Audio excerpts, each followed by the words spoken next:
Realmente el Pilar tiene una historia tan dilatada como la propia ciudad de Zaragoza. A lo largo de los siglos, ese pequeño recinto, que inicialmente debió ser pues, un espacio chiquitín, un edículo, es el que se ha ido manteniendo hasta llegar a la arquitectura actual. En los primeros tiempos no hay una constatación arqueológica ni documental de cómo era aquello, ¿no? Sin embargo, sí que sabemos que durante la época musulmana el Pilar existía, el Pilar era un edificio, una basílica, y que estaba al lado del edículo. Reconquistada Zaragoza, se va desarrollando un conjunto arquitectónico ya más importante. Además de restaurarse el templo, se construyen otros edificios complementarios, sobre todo desde que Santa María la Mayor, que es como se llamaba entonces, se convierte en colegiata.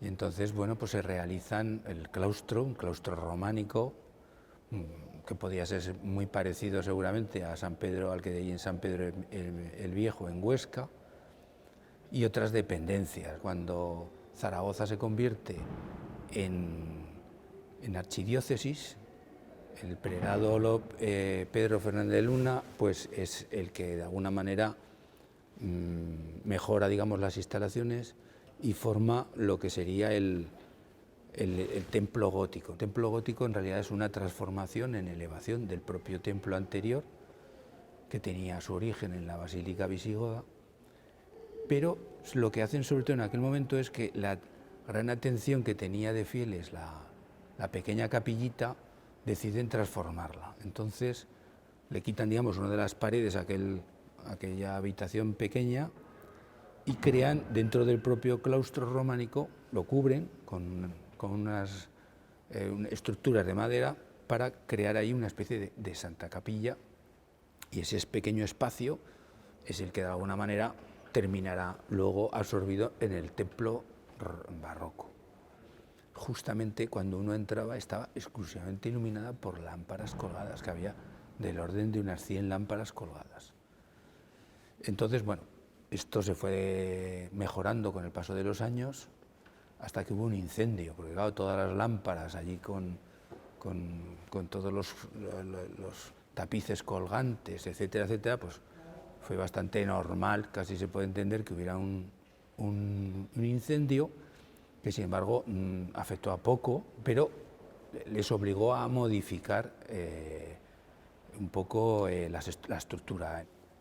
Con motivo de la unión de los dos cabildos, el del Aseo y el Pilar, en 1675, se tomó un nuevo impulso pensando en reformar todo aquello, ¿no? A pesar de que teníamos ahí un conjunto artístico muy notable, en derribarlo todo y hacer un gran templo nuevo en el cual, bueno, pues estuviera ya la Santa Capilla en el mismo espacio que el resto de lo que sería la basílica, ¿no? Y así es como empieza, digamos, el proyecto del templo que tenemos. Al principio, pues bueno, se hizo una especie de concurso de proyectos con los maestros, los arquitectos, digamos, locales, y se elige el de Felipe Sánchez, que es un arquitecto que tiene una idea genial, que es en un único edificio establecer como dos ambientes. Uno sería el de la nave propiamente tradicional, con su planta de cruz latina y su cúpula, y adosado, de alguna manera, integrado, mejor dicho, una zona claustral y un espacio para la Santa Capilla. Siempre pensando en que la propia Santa Capilla se iba a quedar la antigua dentro del nuevo edificio. Esto lo llevan a la corte para que la aprueben y Francisco de Herrera y Nestrosa, que es el arquitecto que estaba en aquel momento en la corte, pues ve que bueno, esa especie de bipolaridad del proyecto de Herrera conviene ajustarla, hacerla, digamos, más clásica. Él cambia un poco, es decir, establece sobre todo los dos ejes del edificio para crear una simetría perfecta, y ese proyecto, digamos, retocado por él, es el que aprueba el rey, ¿no? Y entonces, al año siguiente, estamos hablando de 1681, 1661, se empiezan las obras. Viene el propio Herrera aquí a Zaragoza y comienzan las obras. Pero claro, las obras son tan grandes que no se podía derribar toda la vez porque hubiéramos estado, digamos, sin catedral y sin Santa Capilla pues durante mucho tiempo. Entonces se decide un plan de fases, se empiezan las obras por la línea del río, por la fachada aquella, y bueno, es tan grande las cimentaciones que hay que hacer, porque está cerca el agua, se inundan los fosos, etcétera, etcétera. Se tarda muchísimo en desarrollar aquella parte de la obra, de tal manera pues que bueno, al final incluso se llegan a plantear el no seguir con el tema, ¿no? Pero bueno, después de distintas discusiones, al final se prosigue con el templo y siempre se ha pensado que hubo como un cambio de planes porque se dieron cuenta de que había habido un cambio en el eje del edificio a la hora de replantearlo. Hay que pensar que con tantos espacios, como hemos dicho que había, era complicado empezar por una esquina y terminar por la otra, ¿no? Yo creo que realmente lo que el proyecto o la idea que llevaba Herrera era como el elemento central que se iba a conservar era la primitiva Santa Capilla. Él mantiene esa alineación, ¿no? Sin embargo, después, sobre todo, pues, determinado grupo de los canónigos pretendía incluso mantener el templo antiguo y entonces querían mantener, digamos, la alineación del templo, que había una desviación de unos pocos grados. Bueno, esto se corrige finalmente, pero es el que da lugar a la paralización de la obra durante unos años hasta que ya se renueva. En 1718 se concluye esta parte de aquí, la parte de occidental, se traslada el coro y el retablo mayor a esta zona y ya a partir de entonces se demuele el resto, menos la Santa Capilla. Y me parece que es en 1734 o 35 cuando, bueno, al final se queda lo poco que quedaba de la Santa Capilla metido en el nuevo edificio y empiezan a ver que eso, pues, bueno, al final, ¿qué es lo que quedaba de la Santa Capilla? Pues quedaba muy poquito, ¿no? En un trozo del claustro, unas paredes, la pequeña sacristía. La realidad es que aquello encajaba mal, se habían tenido que demoler más zonas de lo que al principio se pensaba y se empiezan a ver cómo se proyecta, digamos, bueno, pues algo para que la Santa Capilla quede bien, ¿no? Entonces hay varios proyectos también locales y no convencen, no se aprueban, y el arzobispo Añoa y Busto, en 1750, pues quiere ya hacer un impulso y va a hacer unas donaciones muy importantes, y entonces le pide al rey que envíe un arquitecto que resuelva todo el problema, y es cuando aparece Ventura Rodríguez. Cuando Ventura Rodríguez llega a Zaragoza, lo primero que se da cuenta es que él, además de resolver la Santa Capilla, necesita de alguna manera modificar ciertos aspectos del resto del edificio, cosa que en principio no se le había encargado, porque el edificio estaba como había vuelto un poco a la idea de Felipe Sánchez de tener como dos trozos, dos zonas separadas. La parte de la basílica principal con el altar mayor, que hace un poco de gran pared que separa, y la zona de la Santa Capilla que quedaba como un claustro.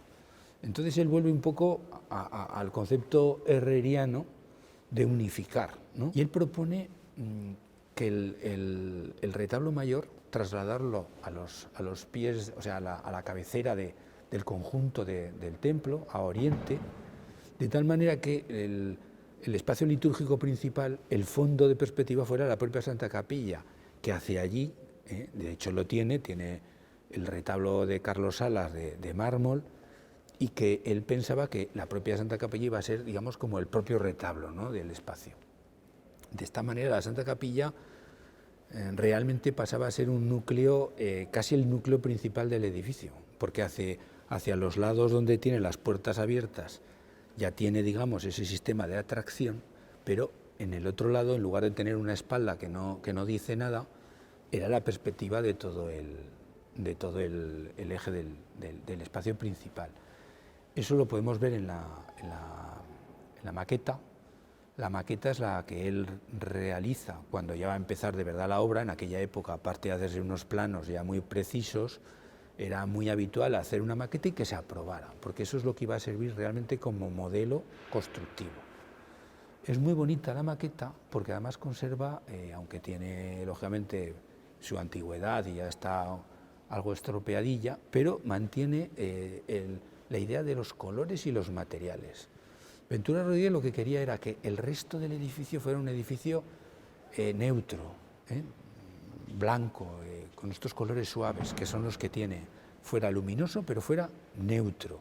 Y dentro de él, lo que tiene color es la Santa Capilla. La Santa Capilla, él elige, incluso se va a las canteras a elegir los mármoles, elige los jaspes de distintos colores, se va a Tortosa a comprar las columnas, aquí coge colores de jaspes de la Puebla de Albortón, de Tabuenca, de varios pueblos, para combinarlos, y los mezcla con el bronce de los capiteles y con el mármol de Carrara, que son todas las esculturas, ¿vale? Entonces, claro, ahí confluye, digamos, es como un trabajo de una especie de gran orfebrería, en el cual brilla la Santa Capilla como una joya.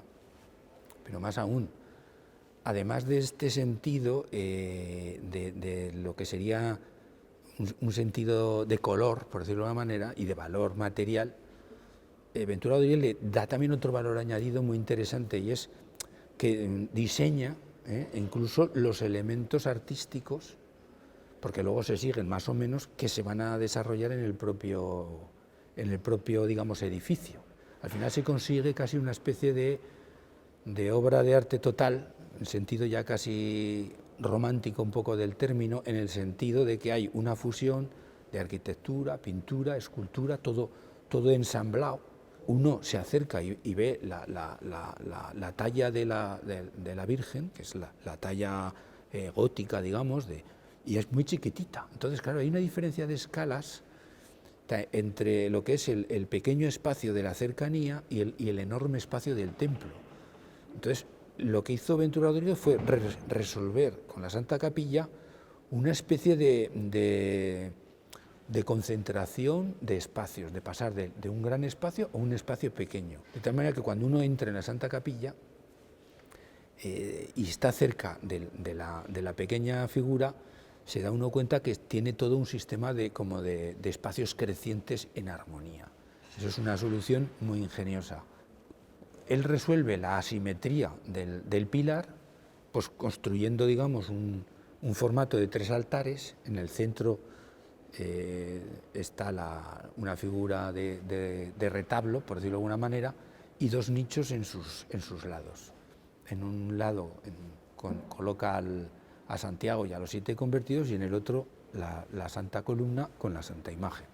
Hace un pequeño edificio de planta centralizada, siguiendo un poco, es la poética esta italiana, y después lo que hace es construir un sistema de cúpulas y semicúpulas que están abiertas, de tal manera que el espacio fluye, incluso estando uno dentro de la Santa Capilla puede observar por los huecos de estas cúpulas la bóveda, el fresco que está pintado arriba, que también es el que propone él, que es un fresco de González Velázquez, en el cual se representa la construcción de la capilla original por el apóstol Santiago. Me gusta muchísimo, claro, yo creo que es un edificio bastante particular el que tenemos, que a veces es verdad que no lo valoramos bastante, tal vez porque el exterior y su monumentalidad está más en las escalas y en las visuales lejanas que en obras de arte concretas, pero es cierto que yo creo que lo compensa la Santa Capilla,